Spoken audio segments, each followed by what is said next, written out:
Welcome to epic पौराणिक tales. तो आज हम बात करेंगे कि महर्षि कश्यप ने आखिर शिव शंकर को क्यों श्राप दिया था और उसके बाद क्या हुआ था। कहते हैं कि इंसान का वर्तमान उसके पिछले कर्मों पर और भविष्य वर्तमान कर्मों पर आधारित होता है, लेकिन ये बात केवल इंसानों पर ही नहीं अपितु भगवानों पर भी लागू होती है। हमारे पुराणों में अनेक ऐसी कथाएं हैं जब भगवान द्वारा अतीत में किए गए कुछ कार्यों के कारण उन्हें आने वाले समय में कुछ कष्ट उठाने पड़े। ऐसी ही एक कहानी है भगवान शंकर से संबंधित, जब उन्हें कश्यप ऋषि ने एक श्राप दिया था।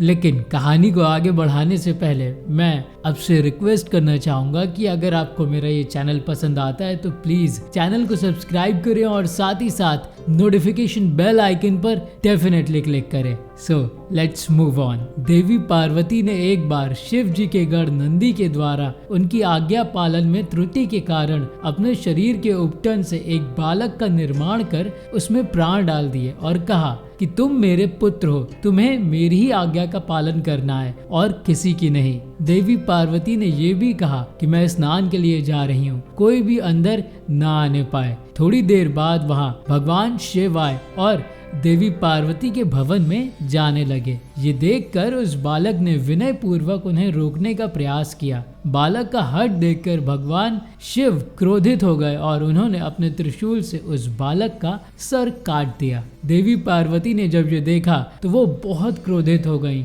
उनकी क्रोध की अग्नि से सृष्टि में हाहाकार मच गया।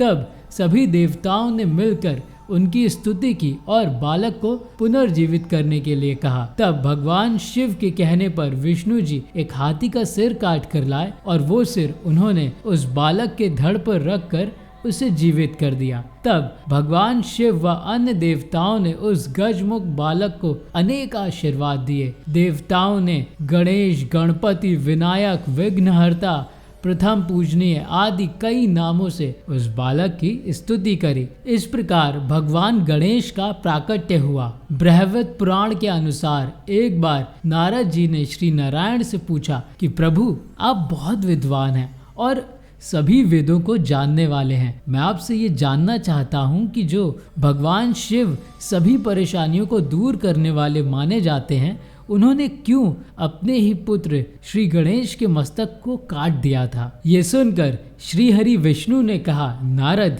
एक समय की बात है कि जब शिव जी ने माली और सुमाली को मारने वाले सूर्य नारायण पर बड़े क्रोध में त्रिशूल से प्रहार किया। सूर्य भी शिव के समान तेजस्वी और शक्तिशाली थे, इसलिए त्रिशूल की चोट से सूर्य की चेतना नष्ट हो गई। वो तुरंत रथ से नीचे गिरने लगे। जब कश्यप जी ने देखा कि मेरा पुत्र मरने की अवस्था में है, तब वे उसे छाती से लगाकर फूट फूट कर विलाप करने लगे। उस समय सारे देवताओं में हाहाकार मच गया। वे सभी भयभीत होकर जोर जोर से रुदन करने लगे।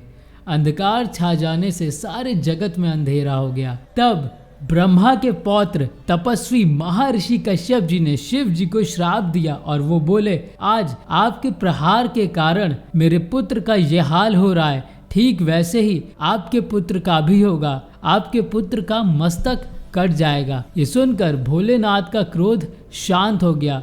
उन्होंने फिर सूर्य देव को जीवित कर दिया और सूर्य कश्यप जी के सामने खड़े हो गए। जब उन्हें कश्यप जी के श्राप के बारे में पता चला तो उन्होंने सभी का त्याग करने का निर्णय लिया।